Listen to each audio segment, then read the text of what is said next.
Salut internet, ça chill ou quoi? Aujourd'hui je te raconte la vie d'un homme ayant influencé la BD japonaise fin année 1800. Il est reconnu comme un initiateur du mouvement dont allait naître le manga. Et ce gars, c'est Georges Ferdinand Bigot, un français. Comment a-t-il pu influencer le manga avant même son existence? N'allons pas trop vite et commençons par le commencement.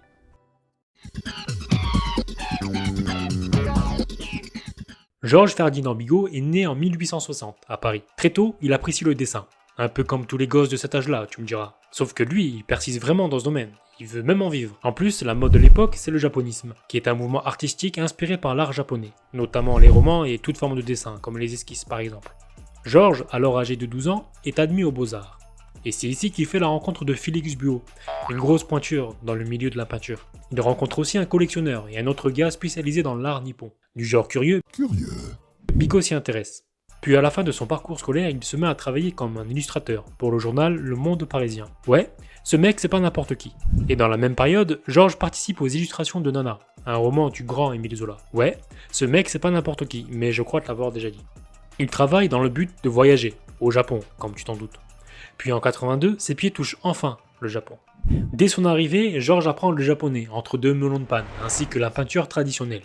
Entre-temps, il devient professeur de dessin et d'aquarelle. Mais pas dans un collège où tout le monde s'en branle de l'art plastique, hein. Non, mais dans une école militaire. Déjà, c'est pas la même chose, et on va pas se mentir, ça en jette un max.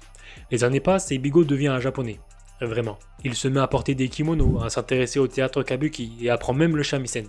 C'est une sorte de lutte japonais. L'instrument, hein, pas le sport. Puis en 87, Georges Ferdinand Bigot édite Tobai.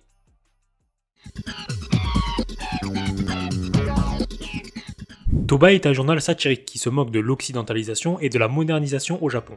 En plus, ce journal sert à introduire la caricature et les comic strips au Japon. Les dessins sont alors différents de ce qu'on voyait au pays du soleil levant à cette époque. On y décèle plusieurs ajouts, comme les perspectives, ou les bulles pour les dialogues, ou bien encore des cadres contenant les dessins permettant d'ajouter un rythme au récit. Les bases du manga sont alors posées. Surtout lorsque Kitazawa, le premier mangaka de l'histoire, indiqua que ses dessins sont humoristiques, satiriques, tout en prenant compte des évolutions récentes pour les dessins de l'époque. Mais si tu veux en savoir plus, regarde ma vidéo sur les origines du manga. Clique en haut à droite. Craignant une arrestation à cause de Tobai car critiquer le Japon à cette époque, déjà c'est pas ouf, et c'est encore moins ouf quand t'es étranger, il publie donc le journal dans une concession étrangère, car le gouvernement de Meiji considère Bigot comme une personne suspecte. Les concessions étrangères sont des zones situées à l'intérieur des villes chinoises qui sont placées sous administration étrangère du 19e au 20e siècle. Merci Wikipédia. Hélas, en 1899, c'est la disparition de ces dernières. Bigot quitte le Japon après y avoir vécu 17 ans. Il revient donc en France avec son fils, car oui, il a eu un gosse avec une japonaise, et s'installe donc à Bièvre, tout en continuant d'illustrer pour différents journaux. Puis en 1927, Georges décède. Il faut savoir que Georges Ferdinand Bigot est méconnu en France par rapport au Japon. Toutes ces caricatures sont étudiées et reprises chaque année dans les livres de classe au Japon.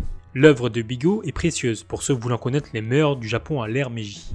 Le 9 octobre 1982, une série télévisée biopic, production franco-japonaise, est réalisée par Olivier Gérard et Yuji Murakami, intitulée Le Kimono Rouge. Elle fut diffusée sur NHK et Antenne 2. La série remporte même un Emmy Award en 1983. Comme quoi, au final, grâce à Tobai, son auteur a su changer les codes des illustrations japonaises. Et sans Georges, le manga existerait tout de même, mais certainement sous une forme différente. Et voilà, la vidéo se termine ici. J'espère que le sujet vous aura plu. Je vous dis donc rendez-vous samedi prochain à 11 h et surtout, portez-vous bien.